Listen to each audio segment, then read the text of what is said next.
Lucius is outside walking. They're coming. He's inside, safe somewhere, please! Close the door! He'll come back to make sure we're safe. Ivy! Ivy, please!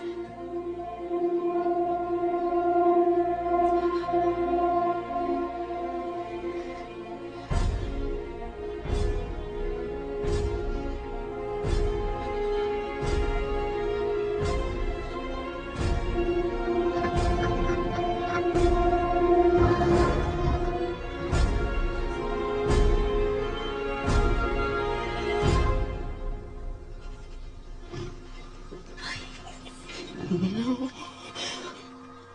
Don't let them in.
A local mayor resigned today after revealing a double life that he claims involves brainwashing, Satanism, and truth serum. Yeah, today Ken Williams also said he's been living under an assumed name for nearly 30 years. Williams has been mayor of Centerton since 2001.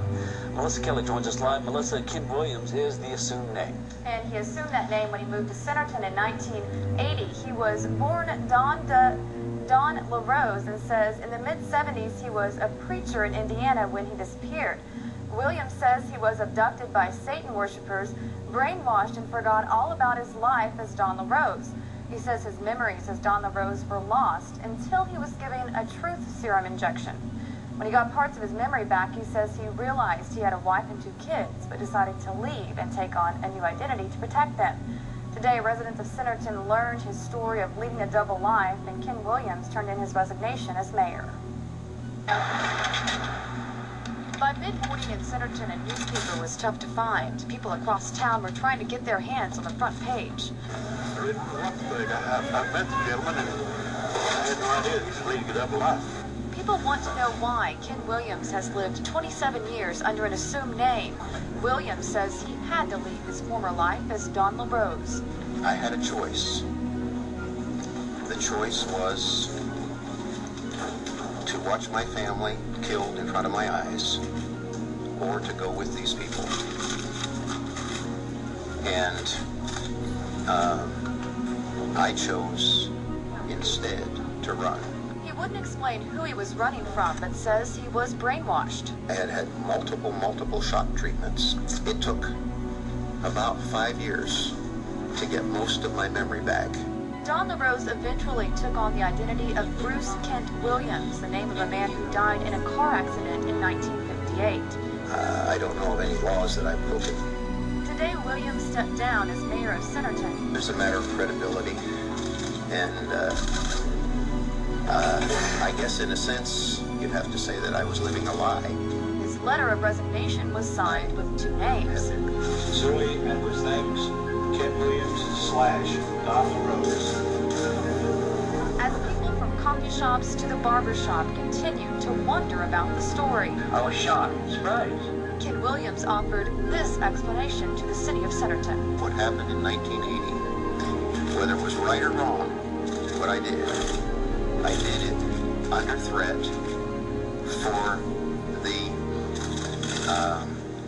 safety of my family and for my own survival. This information came out because Ken Williams runs a website about Don LaRose and his disappearance. Don LaRose's former family found the website and started wondering about its author, who was running that website. They found the site was registered to Ken Williams, and then the family went from there. And by the way, today Ken Williams says his current wife is standing by him, and the 2 of them plan to continue living in Centerton. All right. Very weird. Okay, thank you, Melissa. Today, Ken Williams says he plans to continue living as Ken Williams. Yeah, he says he's not under investigation for any criminal wrongdoing.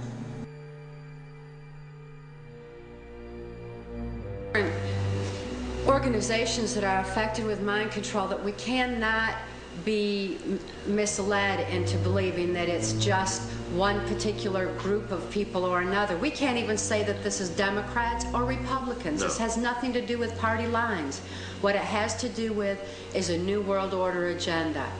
When I was under mind control, before I was rescued and my mind and my memory restored, I was totally robotic. I had no ability to think for myself. I had no ability to question or to reason. I could only do exactly what I was told to do. One thing that I was told to do was to attend a White House cocktail party. This was during the Reagan-Bush administration while Ronald Reagan was president. It was on one occasion in particular that I heard Ronald Reagan talking with then Prime Minister of Canada, Brian Mulroney, who was also involved in this New World Order effort. And he said at that time that he believed the only way to world peace is through mind control of the masses. This is terrifying in proportion, especially when, having experienced mind control, I know that there is no peace of mind under mind control. Without free thought, there's no free will. Without God-given free will, there's no spiritual expression. And I wonder, what kind of a so-called world peace can we have where people have no peace of mind, where they have no spiritual expression, when they're not even in touch with their own identity? Or it's very frightening in proportion when we consider the ramifications of what all mind control entails and how anyone can justify a robotic society under the so-called world peace guise, which is actually the New World Order, world dominance. My experience that Ronald Reagan took orders directly from George Bush. George Bush was one of the highest up that I'm aware of, if not the highest up that I was ever exposed to during the course of my White House Pentagon level mind control victimization.